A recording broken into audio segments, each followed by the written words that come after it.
Food doesn't have to be complicated. Here to show us how to make Patatas Bravas is the Palace Restaurant's executive chef, Jose Salazar. Thank you so much for coming in. Well, thank you for having me. Okay, so Patatas Bravas. Yeah, loosely it translates to angry potatoes, and they get that name because they're a little bit spicy. Yeah, I like. I'm munching on one that's not been spiced yet.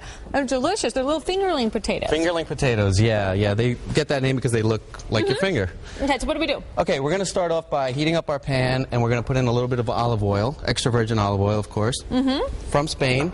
This is a very traditional tapas dish. Spanish tapas dish. Spanish tapas dish, and you'll see a variation of recipes in every tapas bar that you go to. So it's a tapas, but could you serve it as a side dish? Absolutely. For dinner? Okay. Yeah, All right. absolutely. All right, so what do you want to do? So while that's heating up, we're going to make our aioli, the garlic aioli. So we have a little lemon juice. We have garlic, of course. No, that doesn't look like how I chop my garlic. Is it shaved? Does it matter? It doesn't matter. Okay. You could grate it, actually, if you wanted to. Grated, whatever. Egg yolks and a little bit of mustard. And then we're going to turn this thing on. It's going to be a little bit loud. That's okay. It's all right. We don't mind a little loud. Go ahead. Oh, that's not so loud.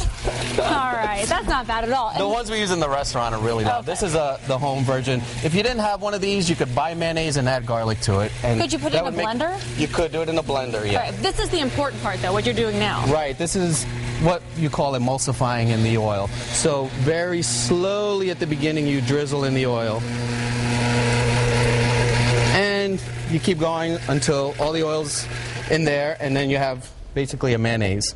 That's fabulous. If it gets a little bit thick, just add a dash of water. Okay. And then the potatoes... You parboiled these? I've parboiled them about 90% of the way. All right, I overboil them. At what point do we go, that's it, stop, done? Well, it's important that you bring them up from cold.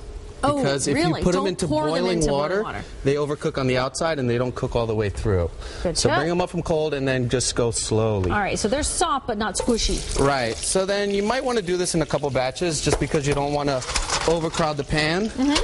Got a little burner. Yeah, well, you know, our difficulty makeshift burner. It's okay. And then you just let them go for about 5 or 10 minutes so they get nice and golden brown on all sides. But for the sake of TV, we move on. Right. Right at the end, you'd add a little bit of fresh rosemary, and that just kind of perfumes them. It gives them a little fragrance. Then cayenne pepper. There we go with the angry part of this. I like the angry. Recipe. We only have about 30 seconds left, so. 30 seconds. Okay. Cayenne pepper, smoked paprika. Yum. And then really good sea salt. This is actually Maldon salt from England. All right, a lot of us don't have that. Are we going to survive? You could just get any salt. Yeah, kosher salt. It's actually what we use in the restaurant for 99% of our dishes. So, don't worry, I won't burn you. I believe you. I really do believe you, but I did start to move back, though, I find that. And that's it. That's how simple it is. You drain them on a paper towel, and then very traditional to serve them with toothpicks. You must use a toothpick. We should. But you'd go like that, dip, there you are. Now you can have one that's spicy. Delicious. Now I've gone from not angry to angry.